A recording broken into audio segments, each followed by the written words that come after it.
Biggest stories that matter to you the most. Breaking news, John Calipari is finalizing a 5-year deal to become the Arkansas Razorbacks' next head coach, covering college sports like no one else. The biggest guests in sports. We now welcome in Hall of Famer Jim Calhoun. Such a pride I had, I came to Connecticut. The legend, Tim Tebow, joins us. We'll run it back. I like it. The legend, Herschel Walker.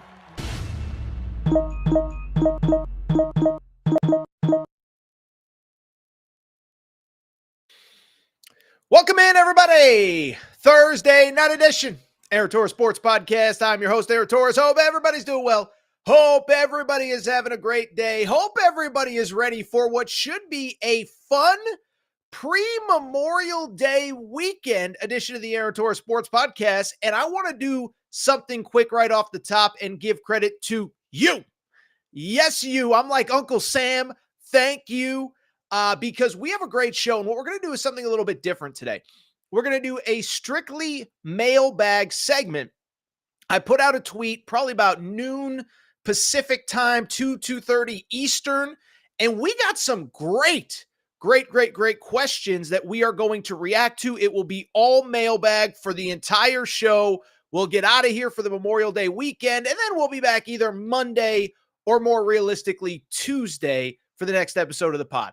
What you need to know for today, pretty straightforward. We'll hit your questions. NBA draft deadline is this coming Wednesday. We'll talk about the biggest names that have not yet withdrawn, what it would mean for college basketball. AJ Dybantsa, the #1 recruit in America in basketball. Some interesting updates on his recruitment. We'll talk about some interesting developments in the roster construction of both Kentucky and Arkansas as we hit Memorial Day weekend. A great college football playoff question, and I think maybe one or two others that I can't remember off the top of my head. So everybody come on in. First of all, if you have any other questions that you want to have answered, drop them in the comment section below. Leave your name, hometown, all that good stuff, and we will try to get to them. Also, as always, make sure you're subscribed to the YouTube channel. Click that subscribe button, put on notifications so you know when we go live. And oh, by the way, make sure you're following on social media, Aaron_Torres on Twitter, Aaron Torres Pod on Instagram. Go ahead, go on Instagram. Go on your phone right now. Find Aaron Torres Pod on Instagram and follow us there. All right, let's dive right into it. I do have a hard out of about 8 p.m. Eastern time. I'll be joining the Natty State Sports guys for a little AMA.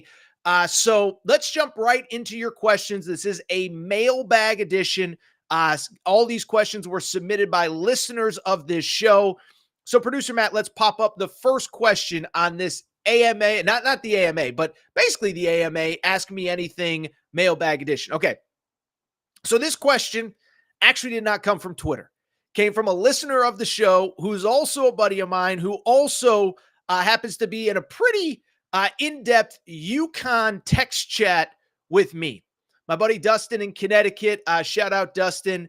He tweets, or he texted me, really. He also has tweeted me many, many times. But he texts me, Aaron, any news on Karaban? And so Karaban, of course, is Alex Karaban. He is the 5th starter from the UConn National Championship team this year, and he is going through the NBA draft process. When I say 5th starter, what I mean is that essentially the first 4 starters are in the NBA draft to stay. Tristan Newton and Cam Spencer are out of eligibility. Donovan Clingan and Steph Castle are going pro. And so Alex Karaban is testing the draft waters. Dustin wants to know if there's any update. And what I think this will be a good thing to do, we'll get to Alex Karaban in a minute, but I think right now it would be a good time to just kind of reset the NBA draft deadline and really dive into, okay, who is still in the NBA draft, who could come back, and what would it mean for college hoops in 2024, 2025? Now, what I find interesting about this year is that it really does feel like there are less big names that seem to be on the stay or go fence in terms of the NBA draft. Just feels like in years past, I mean, we'd have a dozen, 15, whatever players deciding at the last minute. And I think this year, because of NIL, there's just a lot of players that like, look, if you're a first round pick, you're going to stay in, you're going to go pro. But if you're on that cusp, it feels like most of these guys are saying, I'm just going to come back to college. I'm not going to worry about it. I'll come back for another year. Frankly, I'm going to get paid not only better than I would as a second round or undrafted guy, but in many cases, I might actually get paid significantly better by being a college basketball player in 2024, 2025, as opposed to going pro.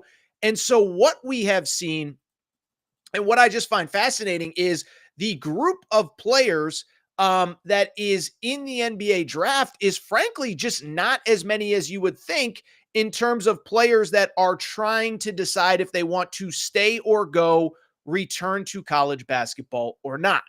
And so let's get into some of the big names. Let's start with Alex Karaban, 6'8" forward. And what's interesting about him is he is a player that not only has a tough decision, but he is one of the few players that not only has a tough decision, but that decision has been made harder over the last couple weeks. When the season ended, Alex Karaban, very interesting situation. UConn Victory National Championship Parade is asked about the possibility of returning to college basketball in 2024, 2025. And he essentially says, I'm probably coming back. I'm going to test the waters, but if I'm not a guaranteed first round pick, I will be back. I'm a year away from getting my degree. And oh, by the way, he said something about, I want a three-peat. So that got Torres all tingly when I heard that. But he said it. But what's also interesting is that for a player like this, as you have more success and as you get further away from being on campus around your teammates, I think it makes it less likely as you continue to have success that he comes back. Well, he's a guy, he went to the NBA draft combine. First off, the measurements were pretty good. 6'7" or so, little under 6'7" without shoes, but a 6'11" wingspan. And at 6'7"-ish, 6'8", 8.5 with sneakers, he was the best three-point shooter in that three-point shooting event that they have there. I think it was 21 of his first 25 he hit, or something like that. I think it was 21 in a row, something like that, whatever. And so when I look at Alex Karaban, I'm going to be perfectly blunt. It is a situation that when I look at him, when I look at what he has done, I do kind of lean towards the possibility that he is going to, in fact, stay pro. Now, a couple things. He has not earned his degree. So if he comes back next year, he is on pace to do it. But he also said in a recent interview, I think it was at the NBA Draft Combine, that he plans on taking it right up until the deadline. So again, the NBA draft deadline is this coming Wednesday, May 29th. Probably not totally fair to those kids. We'll talk about it a little bit later with Coleman Hawkins. But if I had to lean right now, I would say that Alex Karaban is probably going pro. UConn loses all 5 starters. And oh, by the way, it will be as much of a rebuild as you can have coming off back-to-back national championships. In terms of some other players that you kind of need to know in terms of the NBA draft deadline, one that's interesting to me, Caleb Love. Caleb Love, we all know his story, 4 years at North Carolina, has ups and downs, peaks and valleys there, transfers to Arizona. And I'll say this, I thought he had a pretty good year in terms of who he is, what he did, and really basically I thought it was just a good year for him in terms of kind of refinding himself, rediscovering his brand. And also, I think Arizona really benefited from having him. They in the previous years, there have been years where did you have a guy that wanted the ball late, that could take over games late? Well, Caleb Love is not afraid, had a great year, 18 points per game this season at Arizona. In terms of his NBA future, he's one, I actually think it's the opposite of Karaban. I think it's almost certain that he comes back at this point. Listen, I think he's going through the process to meet with teams, get in front of teams, get as much basically information out there, because at some point next year, he is going to be an NBA prospect and he is not going to have college to come back to. But my hunch, and really it's beyond a hunch at this point, I'm almost certain he's coming back. If he does, it's obviously a huge thing for Arizona. KJ Lewis, their freshman guard who was off the bench like a 7th man this year, he announced last week he's coming back. And with Caleb Love and KJ Lewis back, I believe that is a top 10 team going into next year. Now, the interesting thing is, remember, they're going to the Big 12 next year. So yeah, they're in the top 10, but so is Baylor, so is Iowa State, so is Kansas, so is Houston, etc. But Caleb Love, I believe, will return. I think an interesting side note on that is that if he returns, I also do expect there to be some roster movement. It won't be all positive. A name to keep an eye on, Josan Sanan, a 5-star reclassification kid. He committed about probably 8 weeks or so ago. I've been told that basically he's already kind of preparing to decommit. I think I know where he's going to go if he ends up decommitting. But Josan Sanan, I believe, will not be an Arizona Wildcat if in fact Caleb Love removes his name from the draft, which I expect him to. A couple other names, and these are some that are familiar. I think we've talked about them quite a bit here over the last couple weeks. First one's from Alabama, Mark Sears and Jaron Stevenson. So my opinions on Alabama have been pretty clear. I believe if Mark Sears and Jaron Stevenson come back, Alabama is your number one team in the country. Kansas, you can certainly make an argument for, but Alabama is going to be 13 deep with really good players who can all play. But Mark Sears is kind of the straw that stirs the drink. 21.5 points per game, 44% shooting from three. And I know I've said it a million times, but being around UConn at the Final Four, they were as impressed with Mark Sears and what he was able to do against that elite defense as anyone they played all year. They were blown away talking to those guys in the locker room after the game about how good he was and his ability to put the ball in the basket. Now, it's a little bit of a disappointing thing from his perspective. Went to the NBA draft combine, got a little bit banged up. I think it was maybe an ankle. Was able to play, but did not play well. I expect him back. Jaron Stevenson, 19 points in that Elite Eight win over Clemson. I expect him back as well. I think Nate Oates, about maybe a week or so ago, he was on one of those speaking tours where you kind of go on the booster club circuit. You talk to different boosters and you get everybody hyped up for the season. I believe he referenced Cliff Omoruyi. Every time I try to say his name, I say it differently. Cliff Omoruyi, excuse me. Every time I say his name, I say it different. I believe he referenced Cliff Omoruyi as Alabama's 13th man, meaning they expect to have all 13 scholarships filled. So because of it, I think that Mark Sears will likely be back at Alabama. Couple other names really quickly. One, there is Walter Clayton, who was Florida's leading scorer this year. He's kind of one that's kind of fallen through the cracks. Transferred from Iona to Florida, chose Florida over St. John's last year, of course, with Rick Pitino, was a star in the SEC. He has entered the NBA draft. I expect him to withdraw his name if he were not to. Crippling news for Florida. If he does remove his name, I think Florida's a top 20 team coming into next year. And it's worth noting, there are a lot of guys that we've talked about that are also in the portal right now that have not made decisions. Coleman Hawkins, who we've talked about and who we will talk about going forward. Coleman Hawkins, Jackson Robinson, all those guys that we've talked about nonstop. Also, a couple players who have committed to schools in the portal that aren't quite out yet. Lamont Butler at Kentucky is not officially withdrawn. He will, though. I'm actually told that he'll probably visit Kentucky sometime in early June. Remember, he committed sight unseen about a month ago. And John L. Davis from Arkansas, remember, he has not officially withdrawn yet, although I would expect him to. But those are the big names in the NBA draft process that you definitely need to know. All right, let's keep it going. Producer Matt, let's pop up the next question from the mailbag edition. And I really appreciate everybody's support because we got some great questions. Okay, this came from a UConn account. Funny because we just did Karaban. And the question was, do you think we land Thomas and AJ? Okay.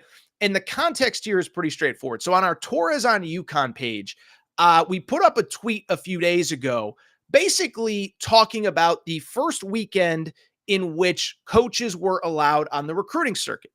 And so Dan Hurley, I mean, everybody was out. You know, Mark Pope, Dan Hurley, John Calipari, Bill Self. I mean, you go on and on down the list, Scott Drew, Mark Few, whatever.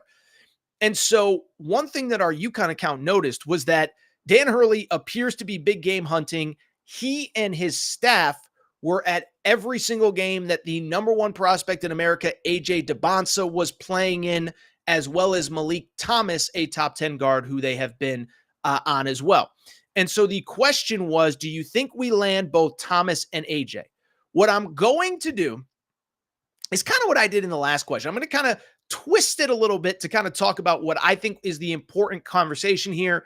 And that is, let's just have a conversation about AJ Dybantsa, the number one high school player in America in the class of 2025. And again, why this is important is because last weekend was the first weekend that college coaches could be on the road to evaluate high school players this summer. There will obviously be several more open events over the course of the summer. We call them live periods in the biz. Okay. So AJ Dybantsa, who is he? First of all, fascinating story. Remember, it was right around this time last year that he blew up. I mean, he blew up, went to Peach Jam. I believe he was the leading scorer at Peach Jam. And at the time, he was coming off, how about this? His freshman year of high school basketball in the state of Massachusetts. He's from Massachusetts originally, from Brockton, Massachusetts, actually. Fun fact, by the way, Brockton is the home of Marvin Hagler, the home of Rocky Marciano. The high school team is called the Brockton Boxers. I don't think he went to Brockton High School, but Brockton's a cool little town in Massachusetts. And he blew up this time last year. Ends up transferring to Prolific Prep up in Northern California. I've been up there, beautiful campus, etc. And decides last fall that he is going to reclassify, skip his sophomore year. So last year was his junior year, which means he is now going into his senior year this coming fall. And so because of it, the recruiting stuff is really heating up. Now it's interesting. Remember, there is no G League Ignite. I don't think Overtime Elite is really even about, college age players anymore. It's more about developing high school players. And so this kid is going to play college basketball, but it really feels like his recruitment is just getting started. So I'm not going to come on here and this is the favorite and this is that and blah, blah, blah, blah, blah. But I do think it's at least worth talking about. But like I said, I think it's really just the beginning. And I think what makes things a little bit complicated is as follows. From Massachusetts, but plays his high school ball in California. And his father, who is actually a cop, which is kind of interesting in and of itself, his father is kind of handling all the recruitment. AJ even did a couple interviews at the event this weekend in Indianapolis and basically said, like, look, I haven't even worried that much about it. When I reclassified, I told everybody to reach out to my dad. He's been handling it, and we're going to narrow some things down. Now, in terms of where the recruitment stands, like I said, I think it's early. And what's especially interesting is even some of the early leaders have kind of probably fallen by the wayside. Last year, as a junior living in California, he actually visited USC. Remember, though, USC has had a coaching change since then. Andy Enfield is gone. He's at SMU. His staff went with him. Eric Musselman is in. And so I'm not saying Muss can't pull it off. I'm just here to say that I don't believe that, they're certainly playing from behind. So Dybantsa, 6'8", really, really good player. I know sometimes we overhype these high school kids. This kid is really good, though. Like I said, led Peach Jam in scoring as a true freshman a year ago. And what I would say about his recruitment, while it's early, I think there's probably about 5 schools you can pretty much narrow it down to right now. And maybe something changes over the next couple months. But as I said, USC, I don't really see. Auburn, I believe he has taken a visit. Bruce Pearl is from Massachusetts originally. I think it's going to come down to one of 5 schools, and I think really one of 4 schools. First one, I do think it's Duke, okay? I do think it's Duke. I'm obviously not pro or anti-Duke, but listen, Duke is a huge brand. Duke right now, especially with kind of Calipari on the way out at Kentucky, they're really the only school right now that's like fully invested in the one and done thing. They're all in on Cooper Flag this year. And listen, that is their brand as of right now. Come here, be elite. We'll get you in. We'll get you out. You'll be a top pick, especially if you're super elite. And what I think is interesting about Dybantsa and all these guys that are kind of coming up now, remember, they kind of really came of age, as Duke kind of became the preeminent one and done school. I was thinking about this. It kind of makes me sad to think about. But, the Zion year, for example. So Zion at Duke would have been 6 years ago by the time AJ Dybantsa graduates. He would have been 12 years old the year that Zion played at Duke, which one makes me sad, but two, it also makes me kind of believe, probably grew up with the Marvin Bagleys, the Zion Williamsons, the Jason Tatums at Duke. And so to me, I think Duke is going to be in position. They're obviously in position for the number 2 player in that class, Cameron Boozer. Cameron Boozer's the son of Carlos Boozer. Carlos Boozer, of course, played at Duke. And so I think that'll probably be the sales pitch. You two coming together, dominate college basketball, maybe be this generation's version of RJ Barrett and Zion Williamson. I think Duke is a factor. I'll tell you, to the original question, I don't think you can count out UConn on anybody that they want at this point. And when I look at UConn, where they are right now in recruiting, that you can't count them out. And the other thing, too, we learned last summer is Dan Hurley goes after everybody full speed ahead.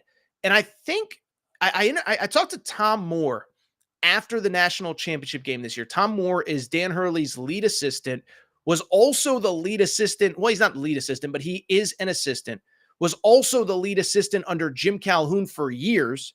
Tom Moore, by the way, has 4 national championship rings, 2 under Hurley, 2 under Calhoun.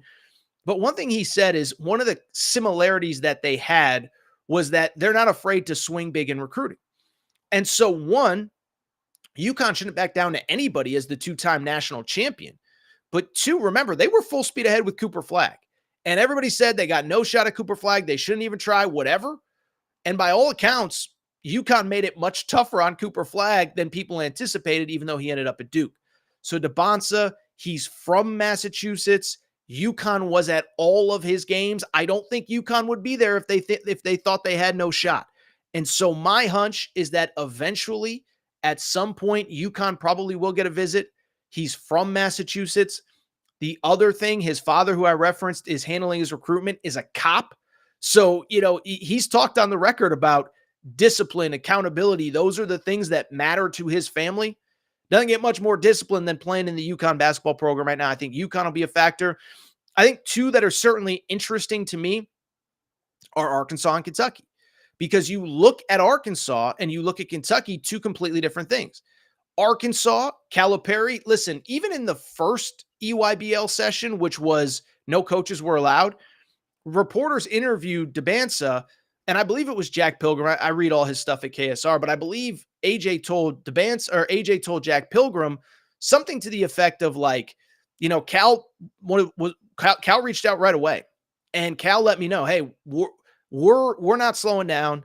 I think the paraphrased quote was, this is like when a big time business, moves from one location to the other. It's still the same business. And Calipari was like, I'm not stopping recruiting you just because I'm not at Kentucky. So I'd be curious if Arkansas can get in the mix. To Calipari's credit, and I talked about this on the Natty State Sports Show with John Neighbors, is you look at what Cal has done. Got those 3 kids that he wanted out of Kentucky as far as recruits were concerned: Boogie Flan, Carter Knox, and Billy Richmond. Got Darius Acuff, a 5-star in 2025 on campus. So he is still getting those elite players to campus even as he's left Kentucky.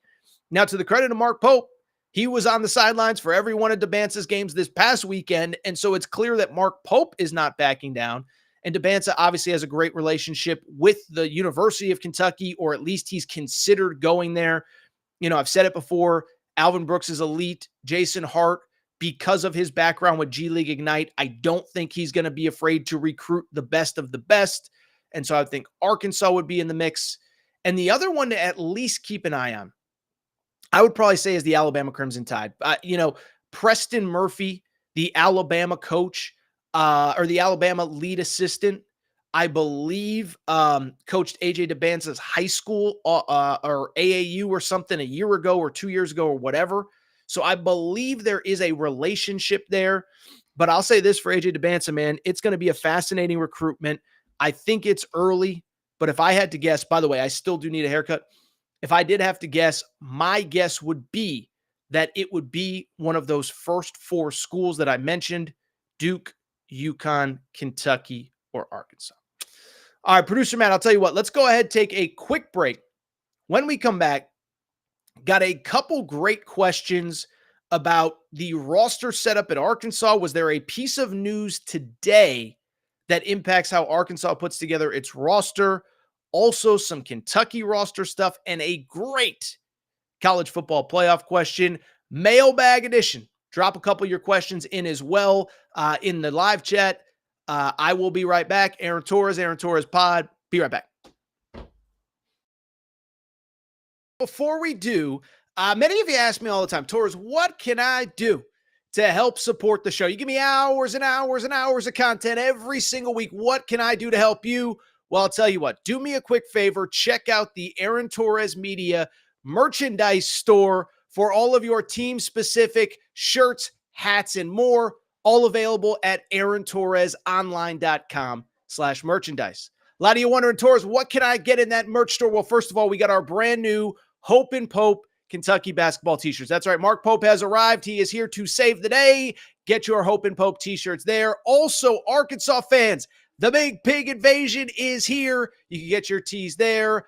Basketball School Alabama shirts. Mora Hurley 2024 UConn shirts for your tailgates at Rentschler Field, your games at the XL Center or Gamble. And oh, by the way, your Mike effing Woodson gear for Indiana. If you love football, we got you covered too. We got more Dion shirts and hats than we even know what to do with. The freeze warning has hit the plains. Auburn fans, grab your freeze warning tees now. And of course, our new era, new rules shirt applies to Nebraska football and its incredible fan base. We have more coming for the fall, plenty in stock right now. So make sure to check out the Aaron Torres Media merch store at aarontorresonline.com/merchandise. And you can always hit me up with any questions. Aaron Torres Podcast Questions at gmail.com. All right, everybody. I'm back. Good to be back. By the way, order those t-shirts, baby. Going on vacation next week, so I got to get all my orders out. Get those t-shirts. Maybe a good Father's Day gift. I'm just saying. T-shirts, aarontorresonline.com/merchandise. All right, let's get to some more questions. Producer Matt, what is the next question? This is from Josh Woodwa. I think that's an abbreviation. He is an Arkansas fan, or he works on a farm because he's got a pig in his bio. But Josh is a great listener of the show. I think it's Josh, but great listener of the show, comes prepared every day, and asked a great question. He says, does the VAL UNC commitment make Hawkins more likely to be a hog, or is he in the NBA draft? All right, so for people who missed this, so a couple things. We talked on Wednesday night show into Thursday about Coleman Hawkins, 6'8", 6'9" forward from Illinois in the NBA draft, and I referenced that I believe the two schools that are most likely to land him if he returns to college basketball would be North Carolina or Arkansas. And so the question from Josh is it's a very good question. And that is because the question is, does the VAL UNC commit make Hawkins more likely to be a hog if he's in the NBA draft? VAL is Van Allen Lubin. Okay. If you have not heard the name, forward from Vanderbilt, this past season averaged about 12 and a half points per game, 6 boards, really good kind of backup-ish big. I don't think he's like a total game changer in terms of like North Carolina ceiling or whatever, but this speaks to what we have talked about on this show pretty much nonstop, is that North Carolina needs more big bodies. They feel like they are a big body or two away, an elite big body really, from being a real contender. I believe I have them somewhere around number 10 in my way too early top 25. Guard play is really good. RJ Davis is back. Elliot Cadeau is back. Cade Tyson comes in, but they have needed a big guy. They have missed on Cliff Omoyori, obviously headed to Alabama. Jonas Adu headed to Arkansas. And so they've missed on a bunch of big names, and they take Van Allen Lubin on Thursday. And the question from Josh is pretty straightforward. Does this mean that Coleman Hawkins, if he were returned to college basketball, is now completely out of the picture at North Carolina? What I would say to that, Josh, is pretty straightforward. No, I do not believe that that means that North Carolina will stop recruiting Coleman Hawkins, but I do think it raises the more interesting question. By the way, I don't think it's going to stop them from recruiting Agana Anienso either from Kentucky, but I do think it raises the equally interesting question of, does it make it less likely that one of those players would want to go to North Carolina with another big guy in tow? So first of all, Van Allen Lubin, like I said, I don't see him as a starting 5-man, which is kind of what they're looking for. He's 6'8". He's kind of a banger. Listen, he was productive this season at Vanderbilt, but this isn't like a game-changing guy. 6'8", a little bit undersized, doesn't really shoot the 3 ball. And so I deem him to be kind of a backup big. Now, in terms of Coleman Hawkins, like I said, I don't believe this means North Carolina stops recruiting him. Coleman Hawkins, of course, 12.5 points per game, 6 rebounds, 37% shooting from 3. But I do think the question becomes, does it change kind of the hierarchy of his decisions? If it's not the NBA draft, is it Arkansas? Is North Carolina still in the mix? Whatever. So let me start by saying, and I've been consistent on this, and we're going to talk Jackson Robinson in a minute, and nothing's going to change there. I believe that Coleman Hawkins wants to be in the NBA draft, and I think he wants to stay. And in a lot of ways, let me say this really quick. I actually feel bad for him and some of these kids that have really tough draft decisions, because in the next couple days, he's got to make a decision, even though the draft isn't until like the last couple days of June. And so what's interesting is, I was talking to producer Matt about this before the show. Usually the deadline is right around Memorial Day, but then the draft is usually June 13th or June 15th or June 17th or whatever. And there's kind of a quick turnaround.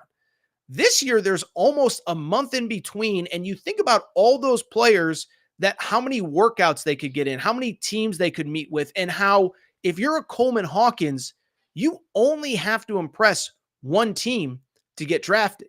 But now you got a month shaved off your timeline and you got to figure things out in a hurry. I believe he still wants to stay in the draft. And I'll just be blunt to directly answer Josh's question. I do believe that he will stay in the draft. I think at some point he's going to realize that, listen, going back to college, the money's good. Let me backtrack. I would say, what's the old Tom Brady deflate gate? I think it's more likely than not that he stays in the draft. I don't think it's 100% that he's staying in the draft. I don't think it's 100% that he's coming back. But I just look at his situation and say, does he want to come back to college? Does he want to start over? Does he want to do something new? Because as we've talked about quite a bit on this show, he's not going back to Illinois. He said it publicly in multiple interviews. He said, they have recruited another roster assuming that I would not be there. And so it's not fair to the guys on that campus and on that roster if I were to come back and take minutes and playing time and opportunities that were promised to other people. So I believe he wants to stay in the draft. I believe if he had to make a decision now, he'd probably stay. But he's also, if he comes back, is going to have a lot of great options. Now, to Josh's question, I do think because of the commitment of Van Allen Lubin on whatever day it was, Thursday, from North Carolina, I think it probably knocks them down a peg. Arkansas, it appears, is a team that is going to go after this kid full speed ahead if, in fact, he returns to college basketball. Now, I made the argument on Wednesday's show. I'm not totally sure that that is a guy that I would prioritize if I was Arkansas. I like Jonas Adu and Big Z at the 5. I like playing Adu as a small ball 4, and I would actually rather have a guy like Van Allen Lubin, who is a clear backup, than bringing in another star like Coleman Hawkins to play the 5. Then you got to do it the 3. Then there's kind of a logjam there with Carter Knox and Billy Richmond. What do they do? And then in the backcourt, if you get DJ Wagner, then all of a sudden there's a logjam there as well because you have another star, another mouth to feed. But if Coleman Hawkins were to come back, I do think Arkansas would be in good shape because they got great NIL money. Calipari believes that he's a priority, and everybody I talk to believes that Arkansas really is pursuing this kid and really does want him. Now, from the North Carolina perspective, as I said, I don't think that the commitment from VAL, Van Allen Lubin, is a deterrent necessarily from North Carolina recruiting him. I don't see Van Allen Lubin as a starting 5. I see him as more of a backup. And I think they are still going to be full speed ahead with Agana Anienso and Coleman Hawkins. Now, you could argue, by the way, with Coleman Hawkins, is there a fit there as well? Coleman Hawkins is more of a natural 4. Now, he can play the 5, but I think he's more of a 4, maybe a small ball 5 in spots. But is he a guy that you want playing the 5 nonstop? I mean, even since Hubert Davis has taken over, they've had Armando Bacot, kind of that paint presence, and then they've had the Brady Manick types, the Harrison Ingram types that kind of play more on the perimeter. So I think in a perfect world, you'd love to have that big man already established. You would have loved to get Cliff Omoyori, and I still think you could have brought in Coleman Hawkins. But yes, I believe Arkansas would be a priority. And I'd be curious what the other schools would be outside of Carolina and Arkansas. Kansas State, there was buzz there early. They took the kid from Sanford, Chor. Does that change the dynamics with them? Does somebody else emerge? You know, Louisville took 2 big guys. They took Kayshawn Pryor from South Florida. They took Frank Anselm from Georgia.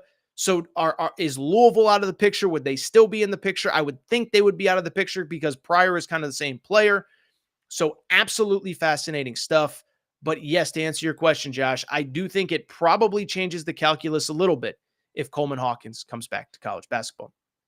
Producer Matt, let's get to the next question here.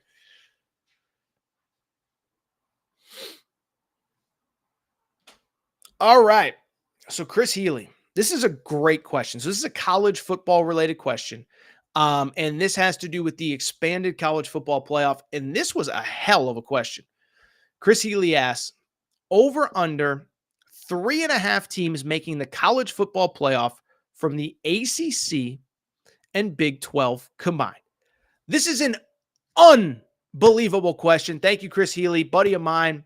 He's actually a Syracuse guy, and I kind of told him, regardless of how you feel about the answer, I don't think Syracuse is going to be one of those combined 3.5 or 4 or 3, but in his defense, UConn won't be either. So this is a fascinating question for the following reason. So let's remember what the structure of the 12-team college football playoff is going to look like in 2024 into 2025. It'll be a 12-team playoff. And remember, there will be 5 automatic bids to the highest ranked conference champions. Now, with the Pac-12 gone, it feels almost certainly like 4 of those 5 bids are going to come from the SEC, the Big 10, the Big 12, and the ACC. And so what Chris is essentially asking is, of the 7 at-large candidates, will at least 2 of them be from the ACC or the Big 12? And I'm here to say it's a great question because I think we're right on the cusp of getting 1 to 2 in any given year combined. In other words, depending on the year, depending on the situation, depending on the circumstances, I think some years the ACC might get a second team. Some years they might not. Some years the Big 12 might get a second team. Sometimes they might not. And so that's why it's a great question. And what I think it taps into is the fact, and I think Chris is kind of unintentionally asking this, but it's an interesting point, is SEC bias and is essentially Big 10 bias going to remain when we get to a 12-team playoff? Bluntly, I don't know how it can. Now, I don't think it's always fair. And I think this is something that's been talked about in college football forever, right? Is that there are certain conferences that just get the benefit of the doubt whenever things go wrong. So like in the old Pac-12, if Oregon and Arizona were both 4-0 going into a game, and Oregon blows out Arizona, it immediately becomes, well, I mean, Arizona, they're a fraud. They clearly stink. But at the same time, if Tennessee is playing Florida and Florida blows out Tennessee, it's like, oh my God, maybe Florida's better than we thought. What does it mean? Da-da-da-da. And I don't think that's going to change, especially because of how tough the schedules are. Now, we're going to get into the deep dive on college football, everything you need to know, all that good stuff. But I do think there is something to the schedules are going to be tougher. And I hate to say it, fair or not, Big 10 teams and especially SEC teams are going to be given the benefit of the doubt. Think about Alabama. Let's just take a look at Alabama really quickly on their schedule, okay? So Alabama this year, this is part of their schedule. So they play, so that Alabama will play, if the schedule ever load, out of conference, they play at Wisconsin. Then they return home and play Georgia. They play at Tennessee, at LSU, at Oklahoma, And remember, Missouri is going to be pretty good this year, and Auburn at home, who, we'll see with Auburn. Producer Matt think, we'll get producer Matt's take on if we should have gone after another quarterback besides Peyton Thorne, but that's another conversation for another day. But I bring it up because think about that schedule: at Wisconsin, Georgia at home, at Tennessee, at LSU, at Oklahoma, with Auburn and Missouri at home. And so if Alabama finishes 9-3, yes, I think they're going to get the benefit of the doubt over, say, a 10-2 or even an 11-1 Kansas State team that maybe is the runner-up in the Big 12. Is that fair? I don't know. And so I do think what's going to come down to is a couple things. One, I do think the big brands being good is going to have to matter in those leagues. I think it's going to look a lot different if it's Clemson versus Florida State in the ACC championship game versus Clemson at 11-1 versus a 10-2, NC State team or Wake Forest team. I hate to say it, but it's the truth. Wake Forest is not going to be given the benefit of the doubt the way that a Florida State would, the way that a Miami would. And so I think there's going to be some bias in the SEC. I think it's the same in the Big Ten. I mean, I'll just pull up a random schedule in the Big Ten, okay? So Michigan, defending champion, let's keep it easy. New head coach, this is their schedule. Week 2, they play out of conference, Texas at home. Big Ten opener, USC at home. A couple weeks later, at Washington, Oregon at home, and then, of course, at Ohio State to end the year. I mean, that's probably 5 teams that are going to be in the top 20, 25. I know Washington's a little bit down this year. People are down on USC. But I just bring it up because those are some really good teams. And so, again, if a Michigan finishes 9-3, are they going to get the same benefit of the doubt that a Miami at 10-2 or 11-1 would? So it's a great question. My guess is the ACC will find a way to get 2 teams in because I think Clemson, I actually think Miami's going to be really good this year. I know people are down on Mario Cristobal. He doesn't know how to take a knee at the end of games. Really rudimentary stuff. But I do think that at the end of the day Miami's going to be good. I think Clemson will be pretty good. Florida State, it comes down to DJU at quarterback. But to answer Healy's question, I will take the under. I'll say 1 from the Big 12, 2 from the ACC. That's 3 total teams. And then off the top of my head, we'll say 4 from the SEC, 3 from the Big 10. That's 7. We'd be right on the cusp at that point. I will take the under of 3.5. I got to be out of here in 15 minutes, so let's get to the last couple questions. Producer Matt, I appreciate your help. Let's get to this one. Okay, next question. This is from Rolly Thacker. He says, we need to know where Kentucky stands with Chaz Lanier and what happens if they don't get him or Jackson Robinson. What's option 3? Great question. Certainly some names that we have talked about plenty here on the Aaron Torres Pod and Aaron Torres Pod YouTube channel over the last couple weeks. So Kentucky, 11 scholarships. Everybody knows the deal. But they're trying to figure out what is the deal with Chaz Lanier, Jackson Robinson. Chaz Lanier, we've talked about a lot. He is, of course, the player from North Florida, averaged, 19, 21 points, something like that per game this past season, blows up out of nowhere, 44% shooting from 3. Over the last week, recruiting is fascinating. Took a visit to BYU last weekend, then comes to Kentucky on Monday. I think coming into that visit, Kentucky felt really good. Then he takes a visit to Tennessee. Coming out of the Tennessee visit, all the buzz was Tennessee. Now we're kind of in wait and see mode. And so, first of all, where Kentucky stands with Chaz Lanier, I'll be honest, as of right now, it is 7:47 Eastern time, so stuff changes. I don't want people yelling at me if you watch this video on Sunday night. I don't need you in the comments saying Chaz Lanier committed here, Chaz Lanier committed there. I get it, okay? But at the same time, right now, I feel like it's pretty up in the air. I think Kentucky was trending for a moment. I think Tennessee was trending for a moment. But as you get away from those visits, listen, everybody wants to commit in the moment. Everybody has that moment when you're on campus and it's the greatest thing in the world and every facility is amazing and every system is amazing and the coaching staff is going to put you in the perfect position to succeed. And then you step away and say, okay, what do I really want? So that's where Chaz Lanier is. Where Jackson Robinson is, I've said it and I've been consistent. I think I was early on this and I think I've been right on this. is that Jackson Robinson, I think it really is a 50-50 on whether he wants to come back to college or he wants to go pro. Every circumstance is different. Every situation is different. Some kids like I said to start the show, some kids don't even need to chase the bag in the NBA. They just say, you know what? I know I'm going to be second round. I know I'm going to be undrafted. I'm not even going to go through the process. I'm going to come back, get the bag, whatever. Then there are other kids that say, yeah, I could make more money in college, but I'm just ready to be a pro. And I have been consistent in saying that all offseason long, is that I believe that, in my opinion, Jackson Robinson is really torn. He's a fourth year. He just finished his fourth year of college basketball. He has graduated from BYU. He has already played at 3 different colleges. And I do think he's probably just ready to get on with his career. Now, if you're going to be undrafted, if you're going to be in a situation where you're not making any money or you're scrapping and clawing, then yeah, you come back. And so I think right now the status of Jackson Robinson is he's going to get as many workouts as he can get in before Wednesday. And then he's going to probably Wednesday all day, he's going to have a very tough decision. Do I want to push through? Do I want to do this? Or do I want to come back to college basketball? Now, I will say, and I've been consistent on this one as well, I do think if he comes back to college basketball, Kentucky obviously has to be considered the favorite. Great stage, great platform, a spot where he is needed, but then as importantly, not only is it a spot where he's needed, but obviously the NIL is going to be there. He's familiar with the coaching staff.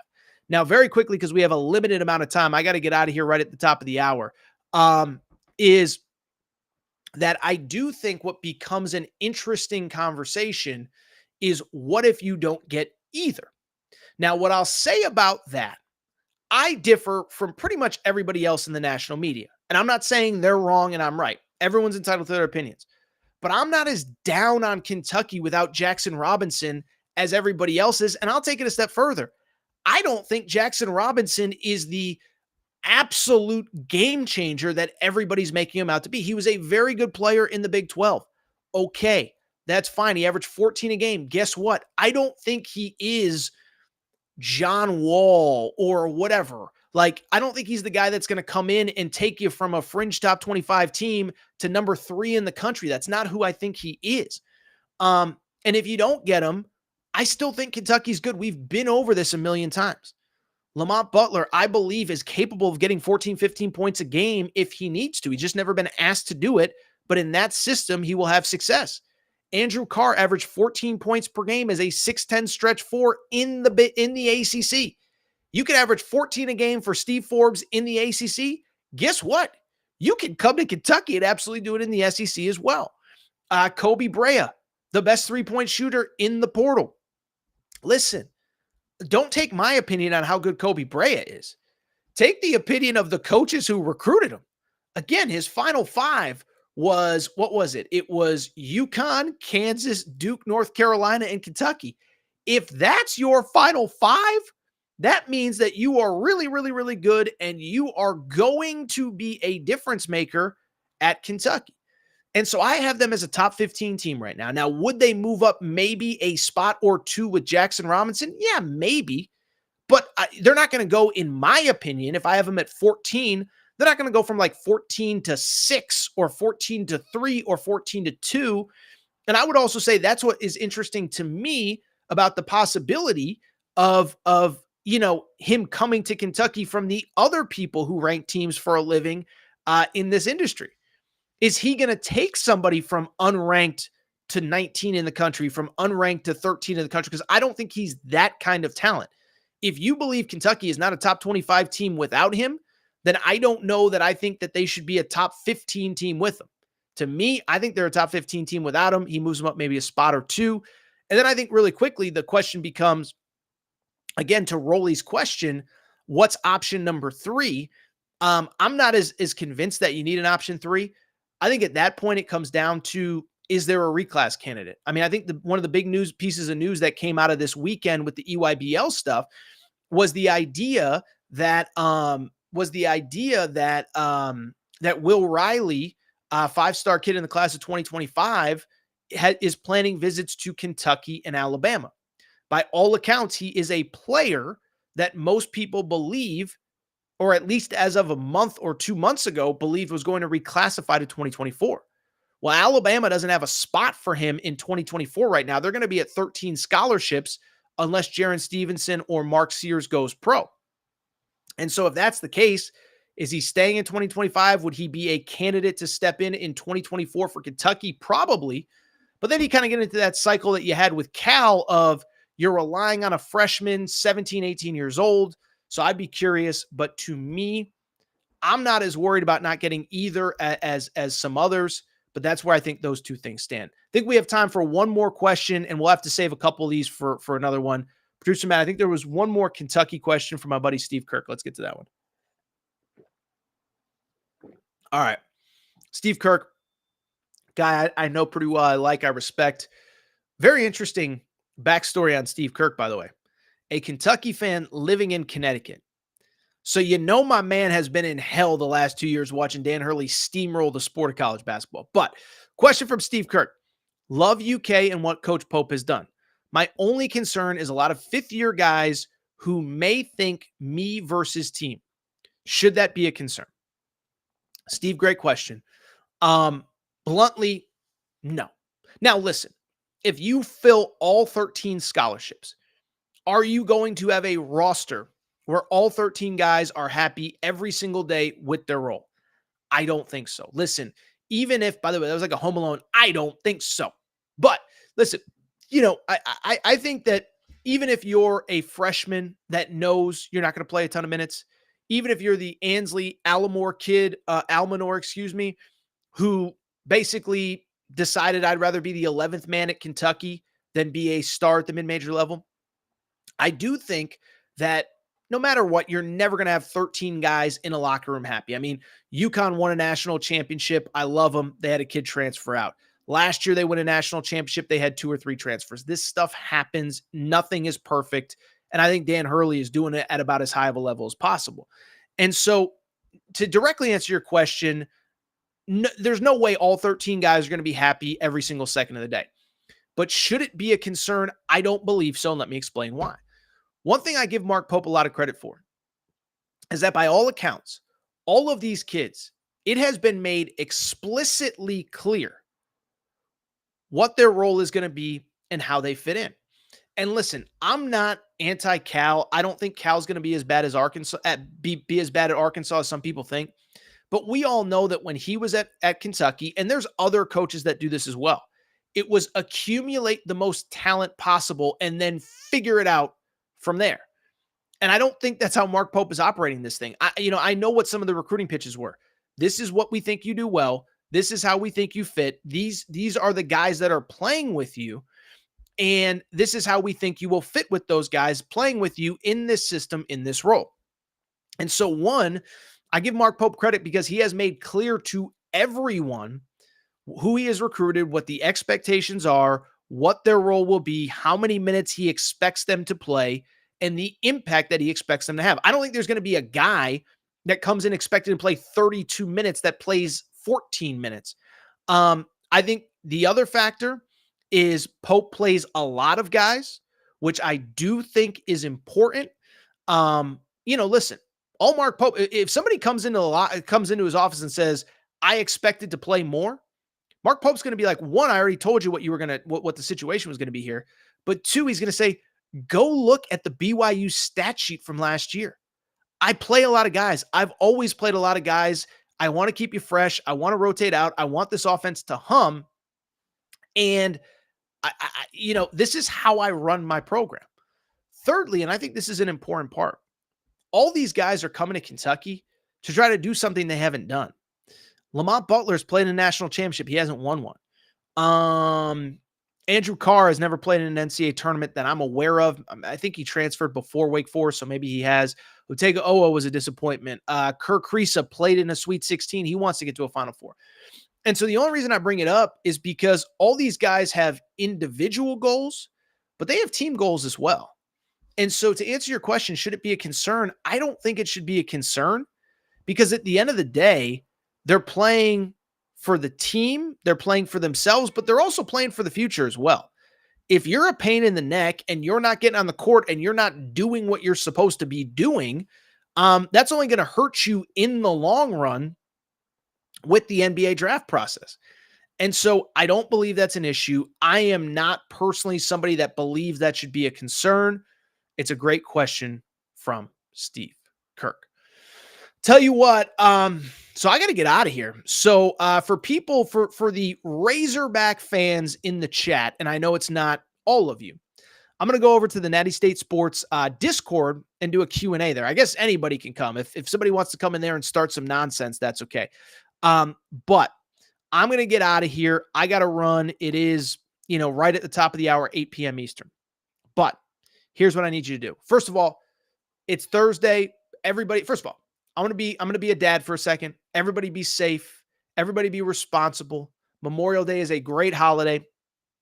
I'm excited to get a couple days off. I'm going to chill, go to the beach on Sunday, so I'm fired up. But everybody have a great holiday. I will be back Monday night, maybe Tuesday. I told you the other day, I maybe want to get Phil Elson, the Arkansas play-by-play guy, on to talk a little college baseball next week. So bring those college baseball questions because we may be going college baseball heavy next week. But we'll do 2 shows. We'll do an NBA draft deadline show, and then I'm on vacation starting next Thursday. So let's get this in. Let's make it count. If you're not subscribed to the show, please make sure to do so. Apple, Spotify, Amazon Music, Google Music, wherever you listen to podcasts, make sure to subscribe. Make sure to also wait and review the show. Go ahead, give us a quick 5 stars. Let us know what you like, what you don't like, all that good stuff. Make sure you're following on social media, Aaron_Torres on Twitter. Go to Instagram, Aaron Torres Pod there, Aaron Torres Pod on TikTok.